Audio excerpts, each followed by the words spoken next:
দুটো বছর পর ঘর বাপসি হয়েছে বীরভূমের বেতাজ বাদশাহ অনুব্রত মণ্ডলের।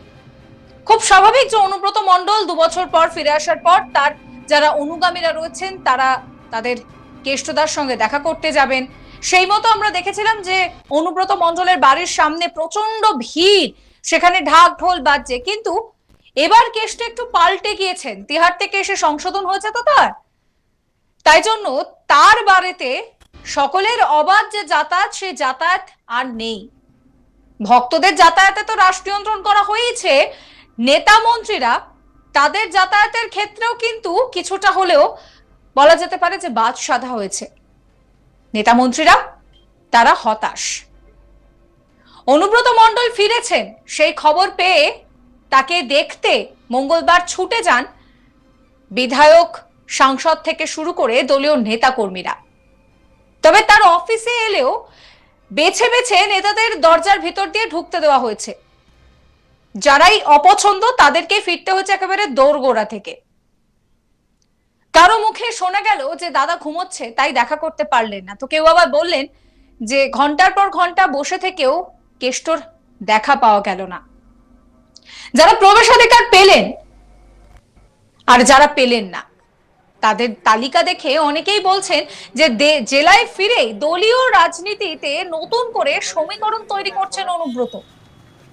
দীর্ঘ 18 মাস ধরে তিনি তিহার জেলে বন্দী ছিলেন, তারপর তিনি জামিনে মুক্তি পান। পুজোর আগে অনুব্রত মণ্ডলের জামিন পাওয়ায় খুশি তার অনুগামীরা।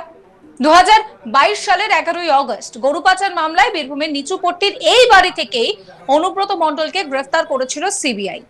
এই মামলায় তাকে হেফাজতে নয় এবং হেফাজতে নেওয়ার পর প্রথমে তাকে ইডি হেফাজতে নেয়, তারপর তাকে সিবিআই গ্রেফতার করে এবং অবশেষে 2 বছর পার করে বীরভূমে ফিরলেন বীরভূমের বাঘ অনুব্রত মণ্ডল। তৃণমূল নেতারা বাড়িতে ঢুকে বসেছিলেন, যে চেয়ারে বসে একটা সময় তিনি কাজ করতেন সেইখানে, কিন্তু কেষ্ট আসার পর ছবিটা পুরোপুরি পাল্টেই গেল। কাউকে কাউকে ফিরতে হলো তার দরজার সামনে থেকে। আবার মুখ্যমন্ত্রীর সভা সেরে নিজ নিজ বাড়িতে অনেকেই চলে গেলেন। একটা অদ্ভুত খেলা চলছে কিন্তু এই মুহূর্তে বীরভূমে। আপনাদেরকে শোনাবো অসিত মাল, তিনি কি বলছেন। উনি খুব ক্লান্ত, উনি দুপুর পর্যন্ত এখানে নিচেই ছিলেন। তারপরে চান টান করে লাঞ্চ করেছেন, তিনি এখনো শুয়েই আছেন। প্রথমবার যখন বলা হলো তখন বললে যখন তো উনি ঘুমিয়ে আছেন আমরা তুলাতে পারছি না। দ্বিতীয়বারে ত্রিদীপ খবর নিয়ে এলো, বললে ওদেরকে কালকে ফার্স্ট হাফ নয় সেকেন্ড হাফে আসতে বলো, কারণ আমি ভীষণ ক্লান্ত, আমি আজকে আর নামবো। সেকেন্ড হাফে কোথায় দেখা করব? এখানে আমরা আসবো, সেকেন্ড হাফ বলেছে এখানেই আমরা আজকে মোরারই থেকে এসেছিলেন বিধায়ক ডক্টর মোতাহার হোসেন, নলহাটির রাজু সিং বিধায়ক, তারপরে এসেছিলেন পূর্ব বর্ধমান জেলা থেকে অপূর্ব চৌধুরী মানে অচল বিধায়ক, অনেক নেতৃত্ব এসেছিলেন, টিঙ্কু ভকত চেয়ারম্যান এসেছিলেন, রামপুরহাট পৌরসভা ত্রিদীপ ভট্টাচার্য তো আমাদের জেলার সম্পাদক বড় নেতা, অনেকে হলো। কারোর সাথেই তাহলে দেখা হয়নি কালকে। মলয় মুখার্জি তিনি বলছেন যে আমরা সবাই অপেক্ষা করছিলাম, আমরা একটু দেখার জন্য অপেক্ষা করছিলাম। কি বলছেন তিনি শোনাবো। দেখুন, সেটা কে থাকলো কে গেল সেটা পরের ব্যাপার আছে। এবার সবারই নিজের নিজের কাজ আছে। আমরা সারা বীরভূম জেলার সমস্ত শ্রেণীর কর্মী এবং নেতৃত্বরা তারা সবাই আজকে উৎফুল্ল অপেক্ষা করছিলাম দীর্ঘ 2 বছর ধরে তার অনুপস্থিতিতে। আজকে সবাই এসেছে একবার তার সঙ্গে দেখা করতে, একবার সঙ্গে কথা বলতে, একবার গায়ে হাত দিয়ে ছুঁয়ে দেখতে। সেই জন্যই সবাই আমরা উপস্থিত হয়েছি। কিছু লোক গীতাঞ্জলিতে আছে, তারাও নিশ্চয়ই কিছুক্ষণের মধ্যে এখানে উপস্থিত হবেন। আমরা চাইছি তার মুখ থেকে কথা শুনতে, কারণ তার মতন সারা বীরভূম জেলাকে কেউই চেনেন না। দেখুন, সেটা তো তিনি সব থেকে ভালো বলতে পারবেন। হি ইজ দ্য বেস্ট জাজ। তিনি নিশ্চয়ই দীর্ঘদিন ধরে তিনি ছিলেন না, তিনি সমস্ত বিচার বিবেচনা বিশ্লেষণ করেই তিনি আগামী দিনের পথ চলবেন। ওনার সিদ্ধান্তই সারা বীরভূম জেলার আপামর তৃণমূল কর্মী সমর্থকরা তারা নতমস্তকে মেনে নেবে। আইনগতভাবে যেটা আমরা কোনোদিনই আইনের চোখে দেখি না, হওয়া সম্ভব নয়, হতে পারে না, সেই জিনিসও আমরা দেখলাম এবারে এটা হলো। এবং যাক, অবশেষে শেষ ভালো তার সব ভালো। অবশ্যই রাইস এভিনিউ যে ফাইন্ডিংস দিয়েছেন তার জাজমেন্টে, সেটা দেখে তো সারা বাংলার মানুষ নয় সারা ভারতবর্ষের মানুষ বুঝতে পেরে গেছে যে অনুব্রত মণ্ডলকে কিভাবে বিনা বিচারে আটক করা হয়েছে। প্রসঙ্গত, মুখ্যমন্ত্রী মমতা বন্দ্যোপাধ্যায়ের প্রশাসনিক বৈঠক ছিল যেদিন অনুব্রত মণ্ডল মুক্তি পেয়েছেন সেই দিন।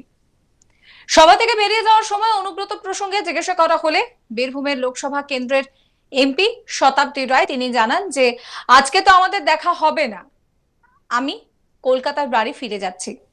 দেখাতে হবে, দলে আছেন, পদেও আছেন, কর্মীদের ভীষণ প্রিয় মানুষ। শোনাবো আপনাদের কি বলছেন শতাব্দী রায়। এগুলোই নির্দেশ ছিল ওখানে, যেটা এমপি ল্যাডের এই বছরের 5 কোটি টাকা খরচা করতে স্পেসিফিক্যালি বলেছে রাস্তাঘাট আর স্কুলের জন্য। বীরভূম তো প্লাবিত হয়েছিল, দেখা গেছে। হ্যাঁ, সেগুলোই সব তো ইনস্ট্রাকশন দিয়ে গেছে বিডিওদের, ডিএমকে, এসপিকে, আমাদেরকে যেখানে যা যা দরকার সেগুলো কীভাবে, সেগুলোই ইনস্ট্রাকশন। 2 বছর পর অনুব্রত মণ্ডল ফিরলেন, দেখা করবেন আপনাদের জেলা? আজকে আমার দেখা হবে না, আমি আজকে কলকাতায় ফিরে যাচ্ছি। দেখা তো হবেই, দলে আছেন, বহিষ্কার হননি কখনো, দলের পদেও আছেন, দলেও আছেন এবং কর্মীদের কাছে প্রিয় মানুষ। তো দেখানো দেখা যাবে অনুব্রত। আমি নিশ্চয়ই পোস্ট তো থাকছে, তো মানুষ হিসেবে কি পরিবর্তন হবে সেটা তো সময় বলবে। বা এই নিয়ে আমার কালিক শান্তনু হাজরার একটি রিপোর্ট দেখাবো আপনাদের। অনুব্রত মণ্ডল জামিন পেয়েছে, আর এই জামিন পেয়ে কিন্তু নিচপটির গোকুলে কিন্তু কেষ্ট স্বমহিমায় ফিরেছেন। দেখা গিয়েছে যে একাধিক তৃণমূলের নেতা কর্মীদেরকে কিন্তু নো এন্ট্রি কার্ড মিলল অনুব্রতর ঘর থেকে। সেখানে দেখা গিয়েছে নাম রয়েছে রাজ্যের কারামন্ত্রী চন্দ্রনাথ সিংহ, সিউড়ির বিধায়ক বিকাশ রায় চৌধুরী, অপূর্ব চৌধুরী, ত্রিদীপ ব্যানার্জি, সিউড়ি, সাঁইথিয়া, নলহাটি এবং বিভিন্ন বীরভূমের এলাকার বিধানসভার বিধায়কদের, অঞ্চল সভাপতি, বুথ সভাপতিদের কিন্তু নো এন্ট্রি মিলল কেষ্টর চৌকাঠে। আর সেইখানেই দেখা গেল রাজনৈতিক সমীকরণ নিয়ে পারদ কিন্তু তুঙ্গে। কি করতে চলেছেন, কাদের এন্ট্রি মিলবে কেষ্টর চৌকাঠে আর কাদেরই মিলবে না কেষ্টর চৌকাঠে এন্ট্রি, এই নিয়ে কিন্তু দ্বন্দ্ব রয়েছে। কাল আগামী দিন কিন্তু দেখা গিয়েছে যে বীরভূম জেলার একাধিক তৃণমূল নেতা কর্মী সকলেই কিন্তু কেষ্টর বাড়িতে হাজির হয়েছিল। এমনকি বীরভূমের তৃণমূল জেলা সহসভাপতি মলয় মুখার্জি, উনিও কিন্তু হাজির হয়েছিলেন। একই সঙ্গে দেখা গিয়েছিল অসিত মাল, বোলপুর লোকসভা কেন্দ্রের এমপি অসিত মাল, সেই এমপিকেও কিন্তু পর্যন্ত তাকেও কিন্তু অনুব্রত মণ্ডলের ঘরে এন্ট্রি মিলেছে, কিন্তু অনুব্রতের দেখা মেলেনি। এমনকি অন্যদিকে দেখা গিয়েছে যে বীরভূম লোকসভা কেন্দ্রের এমপি শতাব্দী রায়, তিনি কিন্তু মুখ্যমন্ত্রীর প্রশাসনিক বৈঠকে অংশগ্রহণ করলেও প্রশাসনিক বৈঠকে অংশগ্রহণ করার। সাবস্ক্রাইব করবেন আজ তাক বাংলার ইউটিউব চ্যানেলকে, ফলো করবেন হোয়াটসঅ্যাপ চ্যানেলও।